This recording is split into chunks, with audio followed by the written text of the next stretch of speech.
إن الله وملائكته يصلون على النبي يا أيها الذين آمنوا صلوا عليه وسلموا تسليما.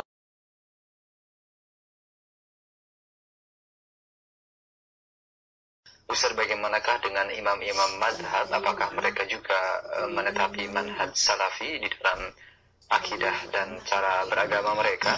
Lalu bagaimanakah menghadapi tuduhan dari sebagian kalangan yang menyatakan bahwa salafi di Indonesia dengan salafi di Pakistan dan ataupun yang semisal daerah lainnya berbeda dengan cara sholatnya di antara mereka? Apakah perbedaan ini merupakan satu hal yang dilarang di dalam manhaj salafi? Mohon penjelasan dan nasihatnya. Nah, inilah ya sebuah fenomena yang tidak bisa membedakan antara masalah akidah dengan masalah fikih. Karena 4 madhab ini dalam masalah fikih, bukan masalah akidah. Adapun dalam masalah akidah mereka semua satu. Walaupun memang ya Abu Hanifah dianggap menyimpang dalam masalah iman, ya masalah amal. Tapi dalam masalah yang lainnya semua sama. Ya, baca saja misalnya sebuah buku yang ditulis oleh Syekh Muhammad Al-Khamis, ya, doktor, bahkan beliau seorang profesor. Dalam kitab beliau Akidah Imam yang 4. Beliau membawakan dengan sanad-sanadnya yang sahih, ya, dengan bukti-bukti yang nyata dari perkataan Abu Hanifah, Imam Syafi'i, Imam Ahmad, Imam Malik dalam masalah akidah. Ternyata semua satu. Mereka semua sama. Tidak ada perselisihan. Ya, alhamdulillah. Namun masalah munculnya madhab itu dalam masalah ijtihad, dalam memahami masalah-masalah fikih. Ya. Maka dari itu Ahlussunnah wal Jamaah memandang bahwa madhab-madhab ini ya hanya perbedaan masalah-masalah fikih saja, masalah yang sifatnya ijtihadi. Ya. Adapun masalah akidah mereka semua satu. Ya, perkataan imam yang 4 tentang pujian terhadap para sahabat semua berpadu. Imam Malik ya ketika menyuruh untuk kembali kepada para sahabat, apa kata Imam Malik? Lan yasluha amru hadhil ummah illa bima saluha bi awwaluha. Umat Islam ini tidak akan pernah beres kecuali dengan apa yang membereskan generasi pertamanya. Berkata Imam Abu Hanifah, "Idza ja'ana 'anil Nabi sallallahu alaihi wasallam ta'ala ra'si wal 'ain." Apabila datang dari Nabi sallallahu alaihi wasallam maka di atas mata dan kepala. Wa idza ja'ana 'anis sahabah, dan apabila datang dari para sahabat fa'ala ra'si wal 'ain, maka harus di atas kepala dan mata.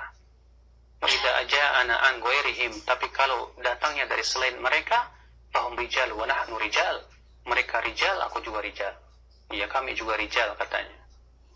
Berkata Imam Syafi'i bahwa Imam Syafi'i orang yang paling kuat sekali membela mazhab para sahabat, ya, bahkan menyuruh untuk berpegang kepada pendapat para sahabat, di mana ya beliau memuji para sahabat dengan pujian yang indah sekali, sampai beliau berkata, "Wahum fawqana fi kulli ilmin wastinbatin wajtihadin wastidrakin."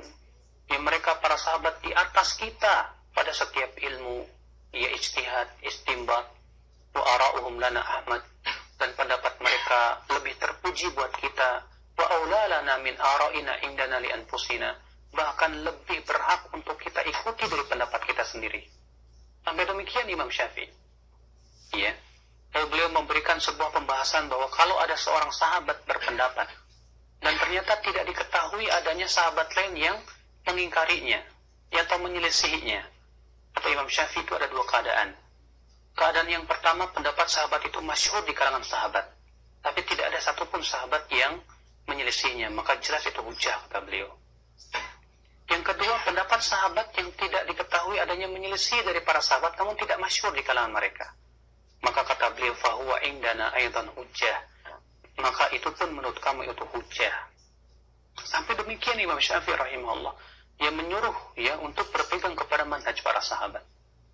Imam Ahmad bin Hanbal juga sama. Dalam kitab beliau Aslus Sunnah, beliau berkata apa? In usulis sunnati indana at-tamassuk bima kana alaihi ashabu Rasulillah sallallahu alaihi wasallam. Di antara pokok sunnah di sisi kami itu berpegang kepada apa yang dipegang oleh para sahabat Rasulullah sallallahu alaihi wasallam. Subhanallah, berarti imam yang 4 ini ternyata memang mereka semua mengambil dari satu miskah. Mereka mengambil dari satu cahaya. Ya, cahaya itu adalah wahyu berupa Al-Quran dan hadis Nabi sallallahu alaihi wasallam. Ternyata akidah mereka semua sepakat untuk kembali kepada para sahabat Rasulullah sallallahu alaihi wasallam. Iya, wallahu a'lam.